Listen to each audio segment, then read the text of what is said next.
Olha, minha rapaziada, pode ter certeza que esse vídeo aqui não vai ter nenhum argumento do tipo, ai, o Léo Pelé tem uma aura negativa em cima dele, por isso não dá pra escalar ele no time titular do Atlético, porque senão a gente não vai. Não, calma.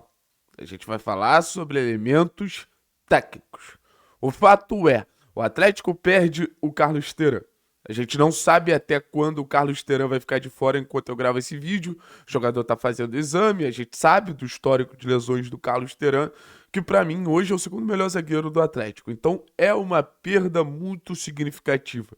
O Teran é um cara que oferece capacidade física muito acima da média, oferece boa saída de bola, boa mobilidade e até uma liderança ali pela imposição que ele consegue ter contra os atacantes adversários. Então, o primeiro ponto que eu queria trazer com vocês é esse, o tamanho da perda do Carlos Teran. Hoje não é uma perda simples. Então, o que que nos resta na zaga titular? O Aguirre, que é o zagueiro central, é o zagueiro da sobra, é o zagueiro rebatedor, é um zagueiro mais lento. E a gente precisa entender esse cenário para conversar sobre o resto. E você tem o Arthur. E eu acho que pra gente optar por uma escolha para substituir o Teran, a gente precisa entender muito o que representa o Arthur Dias. O Arthur Dias, pra mim, é o melhor zagueiro do time do Atlético. Um zagueiro móvel, um zagueiro leve, um zagueiro de bom jogo aéreo, um zagueiro de boa construção, um zagueiro que qualifica a nossa saída de bola com conduções, com passes longos. O nosso querido Arthur Dias é um zagueiro de muita capacidade técnica e capacidade de ser um bom defensor. Então, para definir quem vai ser o substituto do Teran, um dos principais critérios que eu tenho é: a gente não pode tirar o Arthur de uma zona de conforto. A gente não pode tirar o Arthur da zona que ele é melhor. E onde o Arthur é melhor que os outros, que as outras opções pelo lado esquerdo. Então aí a gente já começa a descartar um jogador que eu não voltaria com ele pro time titular nesse momento, que é o Léo. O famoso famigerado Léo Pinheiro, né? Pra muitos, Léo Pelé, pra mim, Léo Pinheiro. Até entrou bem contra o Atlético, mas você tem que botar o Arthur na direita.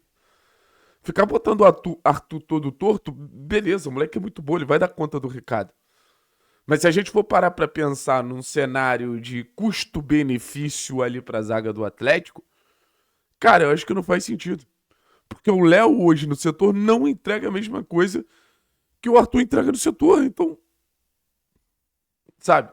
E olha que eu não sou o cara que acha o Léo Pelé horrível, impraticável. Mas a gente precisa ter uma ordem de prioridade. Eu vou querer deixar quem mais confortável? O Zapelli ou o Filipinho? Então, pra mim, nesse momento, o Léo não surge como uma opção. Aí a gente vai pra outras opções. Tem o Madison. Eu gosto da ideia do Madison como lateral, tá?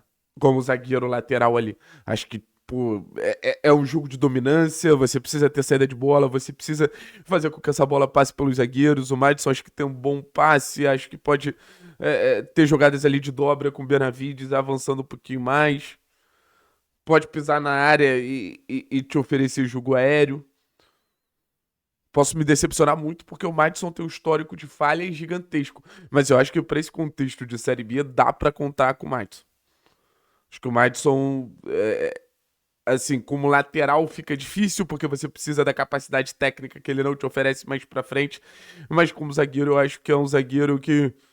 Não vou falar que ele emula, que ele imita ali o Teran, mas acho fisicamente interessante. Acho que é um jogador que te oferece capacidade de quebrada de linha, condição de bola, interessante. E pra mim também é a melhor opção.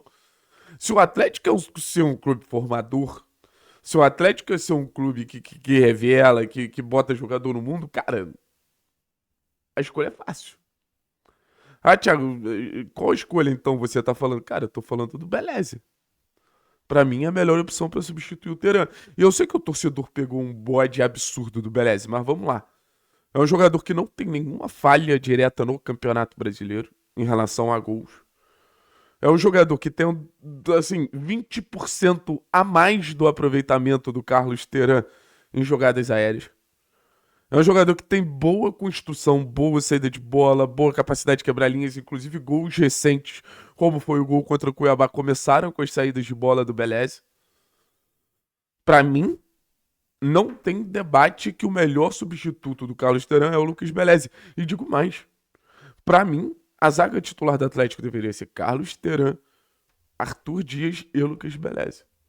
É que ele entrou numa fogueira ali do lado do torcedor, que eu acho que o Odair também, nesse momento, tem peito, tem credibilidade pra respaldar o Beleze. Aí, Thiago, mas se o Beleze falhar, o Teran já falhou, gente. O Teran fez um pênalti contra o Botafogo de São Paulo, que se fosse qualquer outro zagueiro, o cenário seria de uma cobrança muito maior. Mas eu acho que essa conversa sobre a zaga do Atlético, ela precisa ser um pouquinho diferente. Ela precisa ser... é, por que a zaga do Atlético melhorou, sabe?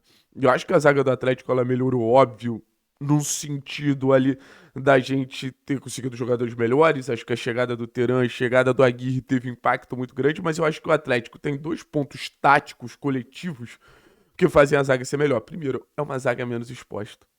É uma zaga que sofre menos, tá menos exposta, tá menos escancarada ali. E isso pra mim, cara, tem um peso muito grande, porque o jogo ele é coletivo, o jogo ele é de compensação. Então a zaga mais protegida é natural que ela renda mais, é natural que ela desempenhe melhor, que ela entregue melhor. Então o primeiro ponto que eu queria trazer é esse, assim. O segundo ponto, o Atlético é um time mais confortável com a bola. O Atlético ele é um time que ficar com a bola não é um desafio tão grande pra gente. Então, no final das contas, isso é um cenário de. No final das contas, isso é um cenário de. Puta, velho. De defender mesmo, sabe? Se defender a partir da bola, se defender a partir das conexões, se defender a partir da construção de jogo. Acho que o Atlético passa a se defender a partir da construção de jogo.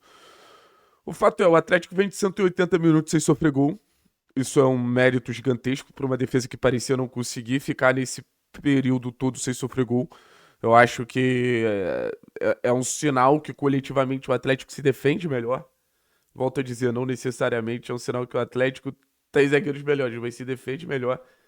E o processo de reação e o processo de acesso parte de um equilíbrio de todos os setores funcionando bem, né? Então a gente fala de um ataque que começa a construir gols com mais facilidade, isso naturalmente passa pelo processo de construção. A gente fala de uma defesa que, pô, tem ali mais tranquilidade para defender, mais situações para defender.